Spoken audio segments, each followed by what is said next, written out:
Balaghat police ने सरपंच के घर पर हमले के मास्टरमाइंड को गिरफ्तार कर लिया है। पुलिस आरोपी का जुलूस निकालते हुए उसे घटनास्थल पर लेकर पहुंची। बालाघाट में 29 जुलाई की रात सरपंच संघ अध्यक्ष और गर्रा सरपंच वैभव सिंह बिसेन के घर में हमले के मामले में कोतवाली पुलिस ने मास्टरमाइंड बालू उर्फ बालकृष्ण द्विवेदी को गिरफ्तार किया है। पुलिस ने आरोपी का जुलूस निकाला और उसे घटनास्थल पर ले जाकर क्राइम सीन रिक्रिएट करवाया। इस गिरफ्तारी पर सरपंच वैभव सिंह बिसेन ने पुलिस की कार्रवाई की सराहना की है। उन्होंने कहा कि इस तरह की कार्रवाई से अपराधियों पर अंकुश लगेगा और उनके हौसले कमजोर होंगे। वैभव सिंह ने बताया कि उस रात हमलावर उनकी मां, भाई और उनकी हत्या करने की नीयत से घर में घुसे थे। घटना में लगभग आधा दर्जन से अधिक हमलावर शामिल थे, जो 2 वाहनों से आए थे। यह पूरा मामला गर्रा पंचायत में आबादी की भूमि पर अतिक्रमण कर बनाए गए भवन और शराब दुकान से जुड़ा है। इस मामले में सरपंच वैभव सिंह बिसेन ने हाईकोर्ट में पीएलपीए के तहत याचिका दायर की थी, जिस पर हाईकोर्ट ने प्रशासन को 90 दिनों में कार्रवाई के लिए निर्देशित किया था। क्या विवाद था? कोई विवाद नहीं था। हमारे माननीय उच्च न्यायालय में हाईकोर्ट में रिट पिटीशन फाइल किया था मैंने, ग्राम पंचायत प्रधान होने के नाते, कि ग्राम में जो रोड पे खसरा क्रमांक 419 आबादी की भूमि है, उस आबादी की भूमि में बालकृष्ण उर्फ बायलू द्विवेदी इनके द्वारा जो है वहाँ पे अतिक्रमण कर लिया गया था और एक संतोषी गोयल और उनके पति स्वरूपलाल गोयल इनके द्वारा अतिक्रमण करके दारू भट्टी को किराए से दे दिया गया था।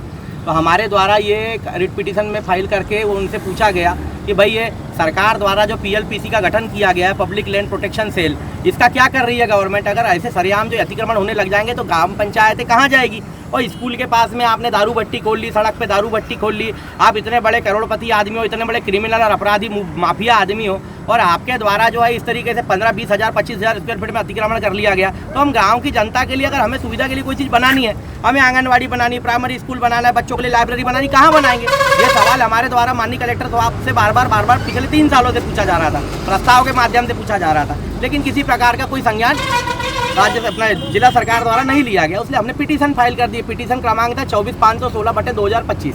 इसमें फैसला आया 10 तारीख को कि आप इसकी सर्टिफाइड कापी लेवें और सर्टिफाइड कापी के साथ में कलेक्टर बालाघाट को सूचित करेगी या भाई आपकी कार्रवाई करें। ऐसा डायरेक्शन किया हाईकोर्ट ने कि 90 दिन के अंदर में इस पर कार्रवाई होना है। अब कार्रवाई एक ही हो सकती थी, भाई या तो तुम गरीब आदमी हो तो तुम्हें पट्टा मिलेगा, करोड़पति आदमी को पट्टा कैसे मिल गया? इसका मतलब मकान टूटेगा।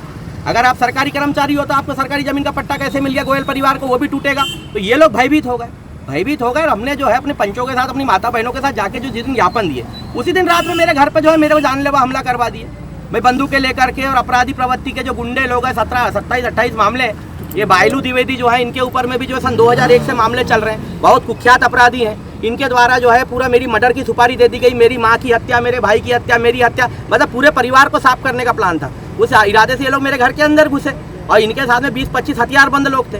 तो इसकी शिकायत अगले दिन फुटेज निकाल के हमारे द्वारा तत्काल एसपी साहब को की गई। एसपी साहब ने इतने क्विक एक्शन लेते हुए तुरंत एफआईआर कराए और तत्काल सारे अपराधियों के पीछे जो है पुलिस बल लग गया। तुरंत जांच हो गई, तुरंत कमेटी बन गई, सब जांच अधिकारी आ गए। मेरे ख्याल से आज वो बायलू भी गिरफ्तार हो गया है और वो बायलू को यहाँ पे अभी पुलिस लेकर के जुलूस निकाली है, ऐसा मेरे को सुनने में आया। एक मैसेज ऐसा होना चाहिए मेरे हिसाब से कि ये जो है बायलू किस्म के अपराधी जो है, जो जिसको लाया गया था, मैंने तो देखा नहीं, मैं तो बाद में आया कि ऐसा लाए हैं, घुमा रहे हैं, कि डर खत्म होना चाहिए भी गुंडे का। भाई बाबा साहब भीमराव अम्बेडकर का संविधान है इस देश में, हर किसी को लबों की आज़ादी है, हर किसी को अपने बोलने की आज़ादी, हर किसी को अपनी सोच रखने की, विचारधारा की आज़ादी है। और आप जबरदस्ती जो है माफिया हो, गुंडे हो और किसी के घर में घुस जा रहे हो, हत्या करने की नीयत से घुस रहे हो, डकैती डाल रहे हो, सामान उठा के ले जा रहे हो, ये कहाँ का न्याय है? तो ये इनको सबक मिले, इस तरीके का कानून बढ़िया, बहुत अच्छा व्यवस्था की है एसपी साहब, बहुत बढ़िया आदमी। लॉ एंड ऑर्डर को इससे बहुत मजबूती मिलेगी और लंबे समय के बाद बालाघाट जिले में ऐसा देखने में आया है कि ऐसे पुलिस प्रशासन जिस तरीके से सख्त कार्रवाई कर रहा है, तो निश्चित मेरा मानना है, क्योंकि डर पूरे ये जो घटना हमारे घर में घटी, इसमें हमारे लिए चिंता का विषय कम है। हम तो सुरक्षा अपनी व्यवस्था प्रशासन भी कर देगा, निजी स्तर पर कर सकते हैं, पर जो आम आदमी है, जिस तरीके से गुंडे हमारे घर में घुसे, अपराधी हमारे घर में घुसे, तो आम आदमी कितना भयभीत हुआ होगा जिले भर का। तो ये लॉ एंड ऑर्डर को कैसे मेंटेन किया जाए, इसकी परीक्षा थी ये।